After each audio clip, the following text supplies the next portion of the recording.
எல்லாருக்கும் வணக்கங்க. இப்போ புதுசாக ஒரு நியூஸ் வந்திருக்கு. டெல்லியில் ஒரு அதிர்ச்சிகரமான சம்பவம் நடந்திருக்கு. அது என்னங்கிறத பார்க்கலாம் வாங்க, வீடியோக்குள்ளே போகலாம்.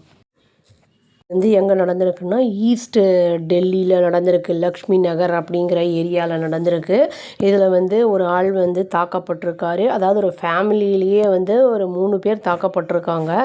அவங்க ஒய்ஃப் மொலஸ்ட் செய்யப்பட்டிருக்காங்க.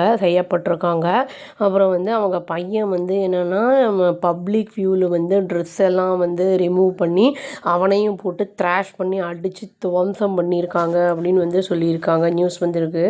இன்சிடெண்ட் எப்போ நடந்திருக்கு அப்படின்னா, ஜான்வரி 2 இந்த நியூ இயர் ஆரம்பித்து அடுத்த நாளே 2026 நடந்திருக்கு. இதில் சிசிடிவி கேமராவில் எல்லாமே கேப்சர் ஆகிருக்கு. அதை இன்வெஸ்டிகேஷனுக்காக போலீஸ் அதை சீஸ் பண்ணியிருக்காங்க. அதாவது போலீஸ் என்ன சொல்கிறாங்க அப்படின்னா, ராஜேஷ் கர்க் அப்படிங்கிறவர் ஒரு வீடு வச்சுருந்துருக்காரு அந்த லக்ஷ்மி நகரில், ஓன் ஹவுஸு. அங்கே கீழே பேஸ்மெண்ட்டில் ஜிம்மையும் வச்சு நடத்திக்கிட்டு இருந்திருக்காரு. அதில் இங்கே அங்கே ட்ரெயினர்லாம் இருப்பாங்கள்ல, அந்த மாதிரி இருக்கிறவன் தான் யாதவ்னு சொல்லிட்டு ஒரு ஆள். சதீஷ் யாதவ் அப்படிங்கிறவன் என்னென்னா கேர்டேக்கர், ஜிம்மோட கேர்டேக்கர். என்ன பண்ணியிருக்கான்னா ஏமாற்றியிருக்கான். அதுவும் இல்லாமல் அந்த ஜிம்மை தன்னோடதாக ஆக்கிக்கணும் அப்படின்னு ஒரு முயற்சி பண்ணியிருக்கான். அதனால் அவங்க 2 பேருக்குள்ளே டிஸ்பியூட் ஆகிருக்கு அப்படின்னு சொல்லியிருக்காங்க போலீஸு. ஜனவரி 2 ராஜேஷ் கர்க்கும் அவங்க ஒய்ஃபும் என்ன பண்ணியிருக்காங்கன்னா, பேஸ்மெண்ட்டுக்கு போயிருக்காங்க. ஏதோ வாட்டர் லீக்கேஜ் இருக்குது அப்படிங்கிறதுனால போய் பார்க்க போயிருக்காங்க. அப்போ இவன் சதீஷ் யாதவ் என்ன பண்ணியிருக்கான்னா வெளியிலேருந்து ஒரு குரூப் ஆஃப் பீப்புளை உள்ளே கூட்டிகிட்டு வந்திருக்கான். கூட்டிகிட்டு வந்தது மட்டும் இல்லாமல் அந்த கர்கை போட்டு அடிச்சிருக்கான். நல்லா போட்டு ராஜேஷ் கர்கை போட்டு நல்லா அடித்து பஞ்செல்லாம் பண்ணியிருக்கான். அப்புறம் இந்த அம்மாவை மொலஸ்டும் பண்ணியிருக்கான். ரொம்ப அசால்ட் பண்ணியிருக்கான் அப்படின்னு சொல்லியிருக்காங்க.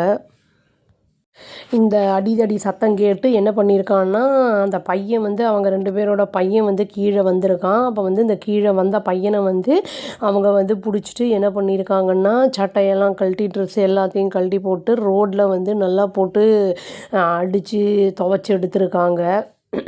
அந்த குரூப் என்ன பண்ணியிருக்காங்கன்னா, அவங்க 3 பேரையும் ரொம்ப அவங்க துன்புறுத்தியிருக்காங்க. போலீஸ் வர வரைக்கும். போலீஸ் வந்ததுக்கப்புறம் தான் அவங்க ஸ்டாப் பண்ணிவிட்டு இருந்திருக்காங்க. ராஜேஷ் கர்க் என்ன சொல்லியிருக்காருன்னா, ஜான்வரி 2 இது நடந்திருக்கு. இது 3லேருந்து 3:30க்குள்ளே நடந்திருக்கு அப்படின்னு சொல்லியிருக்காரு.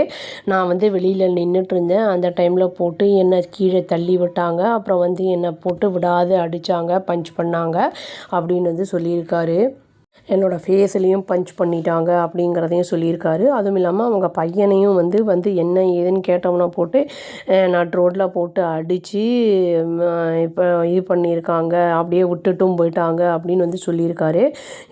என் பையனுக்கு இனி ஒரு 10 டேஸில் மேரேஜ் ஆக வேண்டியது அப்படிங்கிறதையும் சொல்லியிருக்காரு. அவன் ரோட்டில் கடந்ததை பார்த்தேன் நான். அப்புறம் பார்த்தா அவனை காணோம். பட் அவனோட ஃபோனும் ஸ்விட்ச் ஆஃப் ஆகிருக்கு அப்படிங்கிறதையும் அவர் சொல்லியிருக்காரு. ராஜேஷ் கர்கோட ஒய்ஃப் அந்த மொலஸ்ட் ஆகிட்டும் போலீஸ் ஸ்டேஷனில் போய் சொல்லியிருக்காங்க. அதுக்கப்புறம் போலீஸ் பார்த்துருக்காங்க. இந்த கம்ப்ளைண்ட் சொன்னதை வச்சு அந்த சதீஷ் யாதவை அரெஸ்ட் பண்ணிட்டாங்க போலீஸே. மீதி 3 பேர் தப்பிச்சிட்டாங்க அப்படிங்கிற மாதிரி சொல்லப்படுது அந்த கம்பெனிஸே. இப்போ இந்த மாதிரி ஒரு இன்சிடெண்ட் நடந்திருக்கு அப்படிங்கிறது ஒரு சிசிடிவி அப்படிங்கிறது இருக்கிறதுனால ரொம்ப ஈஸியாக தெரிஞ்சுக்க முடியுது. இந்த யார் வராங்க போகிறாங்க அப்படிங்கிறதெல்லாம் தெரிஞ்சுக்க முடியுது. ஒரு டிஸ்பியூட்னால் அடிதடியில் போய் இந்த மாதிரி பண்ணுறாங்க. ஒரு வேளை ஆல்கஹால் எதாவது கன்சியூம் பண்ணியிருந்தானா, இல்லாட்டி அந்த இடம் வேணும் அப்படிங்கிறதுக்காக பண்ணியிருந்தாங்களா என்னன்னு தெரில. அது இன்வெஸ்டிகேஷனில் தான் தெரிய வரும். இந்த மாதிரி இப்போ தான் திருத்தணியில் கூட அந்த மாதிரி 2-3 இன்சிடெண்ட்ஸ் நடந்தது. சிவகங்கை, கோயம்புத்தூர் அந்த மாதிரிலாம் சின்ன சின்ன பசங்கள்லாம் இந்த மாதிரி செய்கிறதெல்லாம் தவிர்க்கணும். எதையுமே பேசி தீர்த்துக்கணும். கை வைக்கிறது அப்படிங்கிறது வச்சோன்னா அது நம்மளுக்கே அது பாதிப்பை ஏற்படுத்தும். அதனால் நிதானித்து செயல்படணும் எதுவும் செய்யும்போது அப்படின்னு சொல்லி இந்த வீடியோவை முடிச்சுக்கிறேங்க. அவ்வளோதான். Thank you. Please do like, share and subscribe our channel and click the all option and press the bell icon. Thank you.